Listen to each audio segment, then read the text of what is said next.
Hi there, it's Melissa and I'm back with another process video for you today. I am using the Daydream collection and our assignment was to focus on sequins, hearts and flowers. So 3 things that I love. I definitely love adding sequins, and this collection comes with a sequin pack and I'll show it to you soon. I've also pulled out 3 of the frames from the ephemera die cut pack.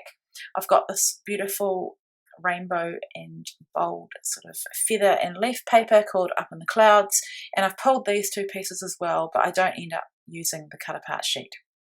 So here are the puffy hearts and also the sequins, and the flowers in the sequin pack are, I don't know how you describe them. They're not a material flower. They're like a paper flower, but not like a pattern paper flower. So if you've got this collection, you know what I'm talking about. So here I've got these frames and I'm wanting to lift them up from my photo just to provide some dimension. So I've got this craft foam and I'm just trimming it down. It's got adhesive on one side, which makes it quick and easy to work with.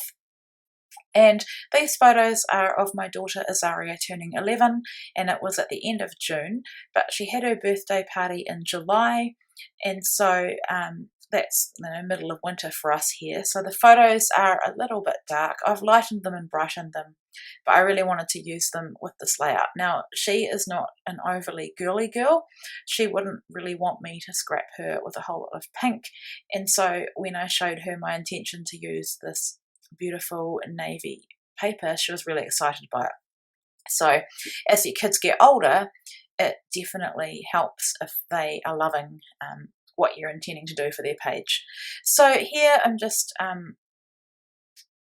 wanting to work out what's going to go into which frame.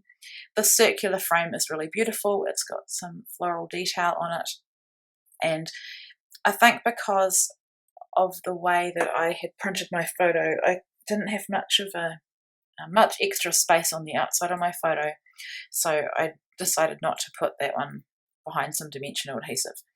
This is a cute little pink and white frame, and I'm just gluing it to this piece of cardstock because I originally intended to write my journaling in this little frame, and I did, but then I realised that I had journaled about her birthday and not her party, and I really wanted this layout to be about her party because I had other plans to scrap her actual birthday, which I have done now, and it's gone up on my personal Instagram before this layout, obviously, because this one is being shared today.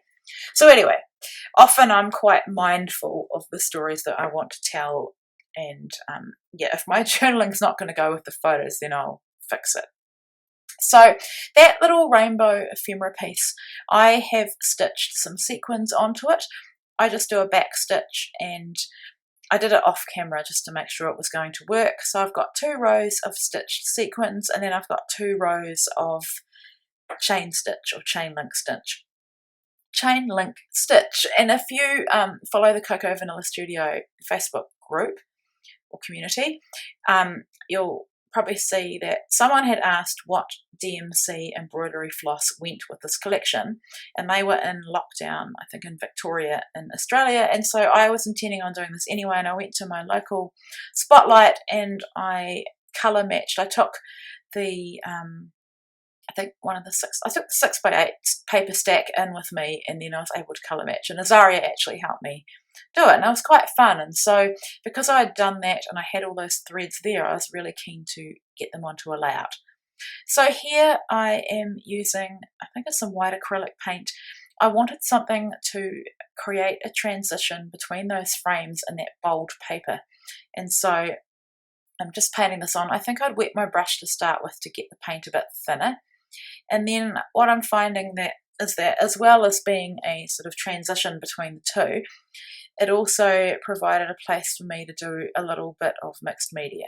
So I'm just, the reason I'm painting in the middle there is purely to use up what was left on that piece of packaging. So I'm just checking to see how that's going to look, and then I'm using some Lindy's Magicals powder. I love these. I've used them in a lot of layouts lately, and I'm just painting them on, and then soon you'll see me come and splatter them as well.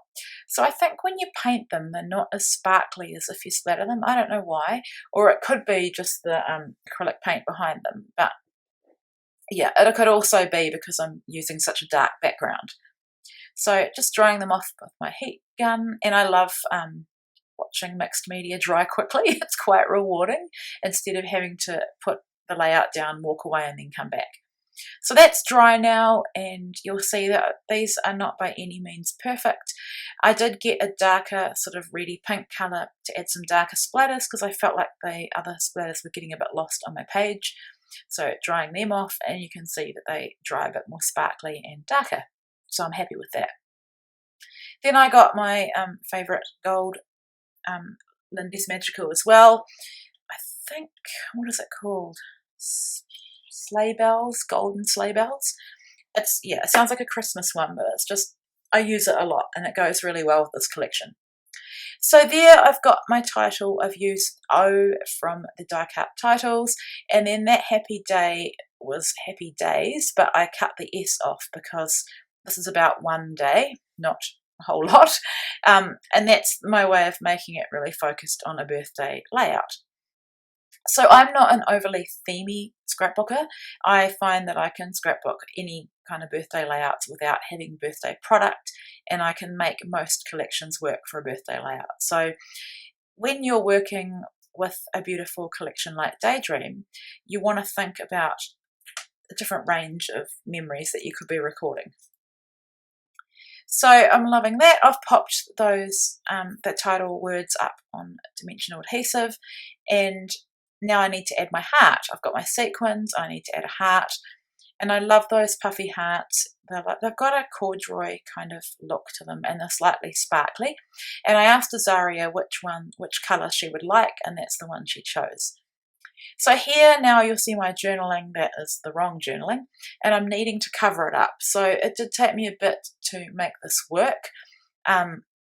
I was a bit annoyed with myself, and I did think about cutting another piece of white cardstock and maybe even trimming out that inner piece that I had journaled on and put another piece behind it, but I'd machine stitched 2 rows behind it, and I thought, no, let's just make this an embellishment frame.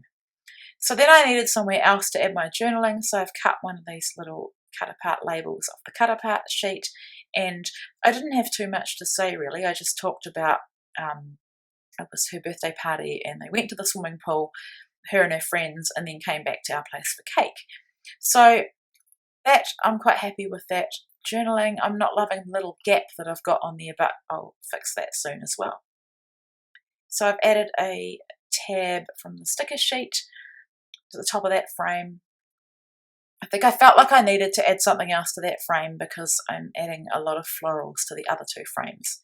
So now I'm building my cluster on this circular frame, and there's a part in the photo, it's our window to our backyard, and so it wasn't really the focus of the photo. I'm sorry about my light. You can't really see her in this frame at the moment because of my light.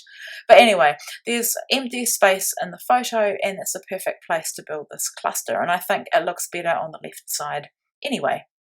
So I didn't use any fussy cut flowers or fussy cut anything for this layout. I went with the die cut ephemera flowers. I've adhered that little puffy heart. I think I just used a glue dot. Yeah, so that red plastic looks like a tape runner. That's actually glue dots. And then I've got this floral cluster, and I've bent it up a bit, and I've put some foam behind it, and I've positioned it in a way that you can't see the journaling behind. So I'm actually quite glad that I didn't journal and fill in the entire little box, or else I would have to build a very big cluster to cover it. So just adding some more florals to play the part of the floral part of the assignment. And I've got the heart, obviously. And then I'm using one of these sticker moths and just adding some dimensional adhesive to that. And I love the way that looks. And I'm just looking through the stickers and die cut ephemera pieces to see what else I can add. You get so many pieces in the ephemera pack. I just love it. But I have to admit, I still have hoarding tendencies when it comes to this collection because it is so beautiful. But, you know, I think I've said it before that it's better to get these things onto our pages and into our albums, making our photos look amazing rather than just having them sitting there in our stash. So adding another moth, thought about adding another rainbow, but I didn't want to overdo it. I really wanted that rainbow to be a real feature on this layout, which is also why I haven't gone crazy with embellishing that wooden frame. So I'm now wanting to get some sequins. I have this little triangular little, what would you call that, tray, and it's perfect for small embellishments like sequins. I can't remember where I got it. I think my friend, my scrappy friend in real life, because we actually see each other and hang out, she gave it to me. So I'm also using some of these sequin leaves, and I think I'm using them upside down because they are slightly curled, and I'm just adding them to bring a little bit more attention and extra detail to some of my florals. And I love the way they look.